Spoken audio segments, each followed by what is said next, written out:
Alright, hi guys. So today we're going to learn about perimeter. So first of all, what is perimeter? Perimeter is the length of all the sides of a figure. So let's demonstrate what I mean. So here is a square. So if one side length is 4, then if we know it's a square, all the side lengths are equal. So this is also 4, this is also 4, and this is 4. So 4 plus 4 plus 4 plus 4 is 16, and that's the perimeter of that square. So let's do a slightly more tricky example. So I'll give you, that's not a very good rectangle, but let's just say it's a normal rectangle.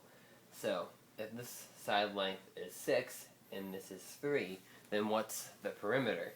So if it's a rectangle, this side and this side are equal to each other, and this side are equal to each other.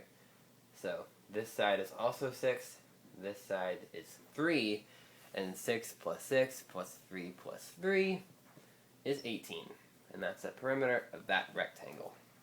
So now, let's move on to another example.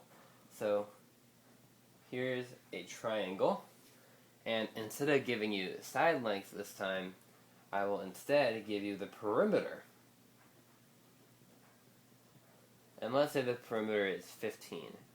And also, let's say the triangle is equilateral, which means all the sides are the same and all the angles are the same. So, if all the sides are the same, what side length will add up? What side lengths will add up to 15? Well, it's 5 and 5 and 5. Because 5 plus 5 plus 5 is 15. So that's how we can figure out side lengths when they give us the perimeter of a figure. The same thing could be done with a square. So now let's do something that's a little more difficult. So take this figure. Let's say this is 10, that's 2, and this is 3. So now we need to find the perimeter of this entire figure. So this might seem a bit tricky at first, but we can figure it out. Oh, and also I forgot one value. Let's say this is 7. Okay, now we can for sure figure it out.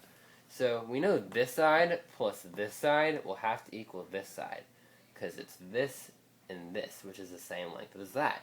So 3 plus what is 10? Well, this side must be 7. And now to figure out this side, we have the 7 down here and the 2, but we don't have this.